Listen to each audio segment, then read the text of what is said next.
Messieurs, dames, bonsoir. Ravi de vous retrouver pour cette édition en français. Je suis Rayla Tsoumana à la présentation.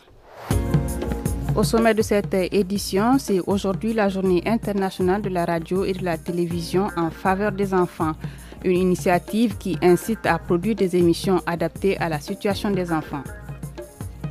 Dans la région de Tillabéri à Baleyara, certaines cultures maraîchères manquent d'irrigation pour cause de pénurie de carburant. Les producteurs tirent la sonnette d'alarme. Bonsoir à tous. Le 6 mars de chaque année est célébrée la journée internationale de la radio et de la télévision en faveur des enfants. Une initiative de l'UNICEF qui vise à sensibiliser les professionnels des médias et les gouvernements à la nécessité de produire des contenus adaptés aux enfants.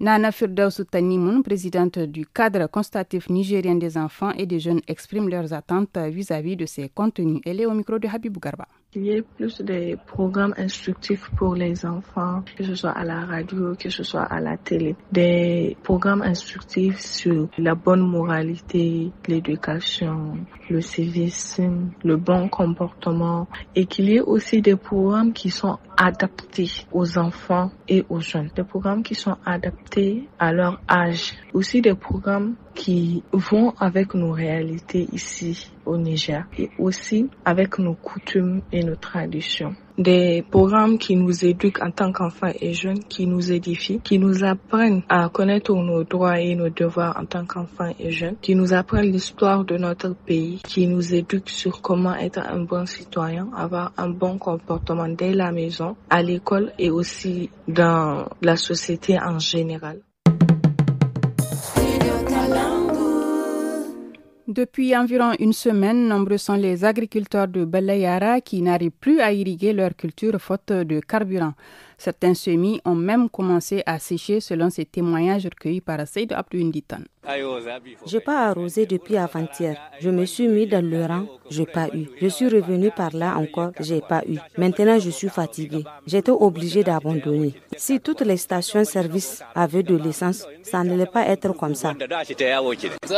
Depuis samedi, je cherche du carburant pour pouvoir arroser ma production. Parce que j'ai fait l'irrigation avec des motopompes et je n'arrive pas à trouver de l'essence. Je ne peux pas concevoir qu'à cause d'une pénurie d'hydrocarbures, on risque de perdre toute notre production. Que les autorités nous trouvent d'autres alternatives. On nous recommande constamment de nous engager dans l'agriculture pour répondre à nos besoins. Et c'est exactement ce que nous avons fait. Et à l'heure actuelle, nous sommes dans l'incapacité d'arroser en raison d'un manque de carburant. Voilà ces pommes de terre. Si elles manquent d'eau pendant 3 jours, je crains qu'elles ne soient perdues. Suite à la pénurie d'hydrocarbures qui a touché la semaine dernière le département de Bilma, les autorités régionales ont mis en place un système d'approvisionnement hebdomadaire.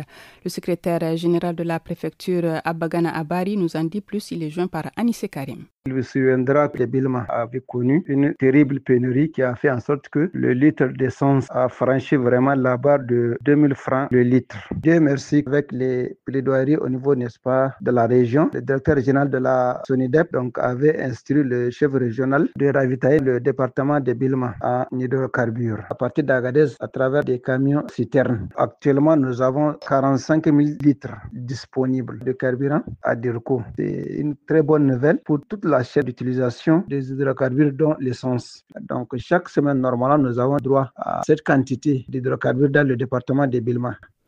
Autre aspect de cette édition, la première édition de la Journée internationale des martyrs de la santé a été célébrée hier au Niger sous le thème « Hommage à nos martyrs ». Lors d'une cérémonie tenue à l'hôpital national de Niamey, les autorités sanitaires ont rendu hommage à titre posthume à certains agents qui ont perdu la vie dans l'exercice de leurs fonctions, dont Dr Yaye Boubakar, pédiatre aux urgences pédiatriques, et à Madame Adamou Maïba Moussa, nutritionniste, chef service de la cuisine de l'hôpital.